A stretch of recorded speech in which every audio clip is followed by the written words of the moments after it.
Hey, everybody. Happy Friday morning. How's everybody doing today? We've got ourselves some salary cap updates from Brady Henderson, and this is pretty significant and it's pretty good too. So I thought I'd go ahead and make a video to break it down for you guys real quick. The overall point is that the Carlos Dunlap contract is pretty damn good, and another sign that John Schneider is on the ball when it comes to what he's doing this offseason. So let's go ahead and break it down and discuss exactly what it means and how it might affect the team's decision making going forward. So, per source, Carlos Dunlap's 2-year deal has a base value of 13.6 million and 3 extra void years. So, we are going to be looking at 3 years of dead cap for Dunlap in the future, where he's not on the team but still counting against our cap. But it should be a relatively small amount. I actually think it's a very smart idea to use void years when securing somebody like Dunlap, so I support this. I don't think that the million or $2 million that we'll be owing him against the cap in the future per year is going to be that big of a deal. In fact, it's going to be a very, very small deal when you see how much the cap goes up in the future. So, 3 extra void years on Dunlap's deal to spread out the cap hit, a $7 million signing bonus, and a $1.5 million base salary in 2021 make up the $8.5 million guaranteed.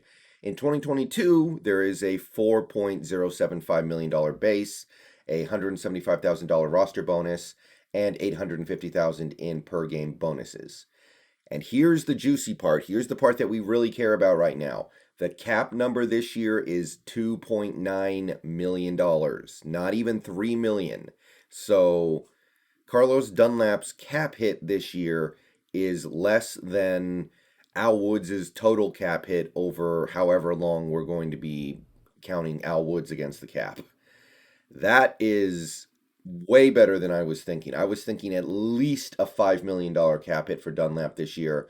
2.9 million.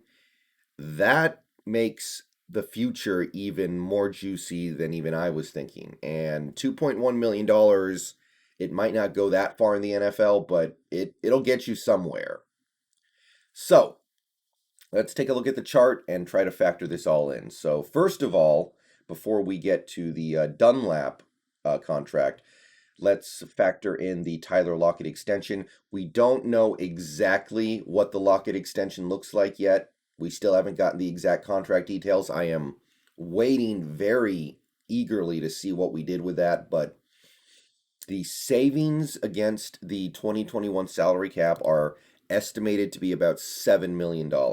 It's probably going to be a little more or a little less, but I think we're looking at savings of about $7 million. So we factor that in down here right below the Gabe Jackson restructure, which is also punched in, and right above the Jamal Adams extension, which I think is imminent. And again, this is obviously an estimation. So, Carlos Dunlap, I had him penciled in for a $5 million cap hit in 2021. Let's go ahead and update this sucker, 2.9 million. And where does that leave us? All right, let's take a look at this refactoring. So, after you account for all the players who aren't yet having their salaries accounted for on the new on the salary cap and the 2021 draft pool cap, we are now about 14.8 million over. So 14.8 million over. That's a little less than we were thinking. That's pretty good. That's very workable, especially when you already have the Gabe Jackson restructure and the Tyler Lockett extension on the books. If you throw in the Jamal Adams extension, which I estimated would save us about 4 million, we are already in the black by 1.7 million, more than 1.7 million. And this is without, and I want to repeat, this is without restructuring Russell Wilson, restructuring Jason Myers, restructuring Bobby Wagner. Obviously, the Lockett trade is now moot because we decided to extend him instead. But we can now get into the black by a couple $1,000,000 without worrying about restructuring anybody. So I don't include myself among this group, but if you are somebody who really didn't want to restructure Russell Wilson this offseason because you wanted to keep your options open with him going forward, that is now officially on the table. It is now officially at least a possibility. So, this is our current cap situation as I see it. We start from basically being at equilibrium. We're in the red by about 40 grand, which is easy to dig out of. It's nothing. And then you start adding on these salaries, and then you get to some of the things that we're doing to mitigate some of the salaries we're adding. I am still waiting for word on a Jamal Adams extension. There's no reason why this team shouldn't get it done now. Honestly, given the way Jamal Adams plays football, there's a lot of incentive for him to want to get it done as well. And if we save money on his extension in 2021 the way I expect to, then wow, we actually managed to get ourselves into the black without touching any of these contracts. And while I still want to restructure Russell Wilson, and I want to stress that, I think it's worth the risk, while I still think we should probably restructure Jason Myers as well, the fact that we now don't need to is pretty valuable and might be something we want to keep in our back pocket if we can't find another veteran we want to bring in. And again, I want to stress, there are veterans that I want to bring in. Dunbar sounds like he may come back. I'm hearing a lot of buzz around Dunbar, and I'm hearing a lot of buzz around Antonio Brown. There's some stuff flying around on Instagram that indicate that AB may very well be coming to Seattle in the very, very near future. And we would probably need to move Wilson's money around in order to make that happen. So I'm still down for that. But the fact that we now have this additional flexibility is powerful. And I'm really excited to see what this team decides to do with it. Are they going to restructure Wilson at all? And by the way, we still don't know what Poona Ford's cap hit is going to be. It could be less than this. That could give us even more flexibility.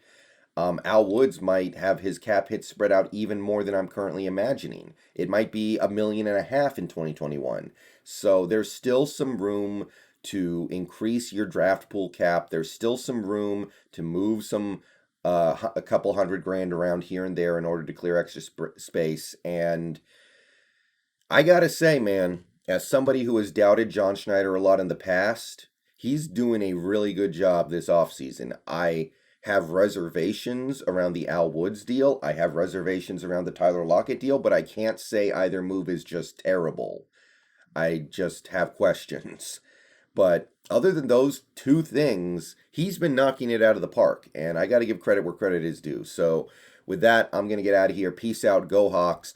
Once again, headline from this video, Carlos Dunlap's cap hit in 2021 is $2.9 million. Hell of a deal for a number one pass rusher. All right, another video coming later today. Keep an eye out for it. And I'm out of here. Peace out. Go Hawks.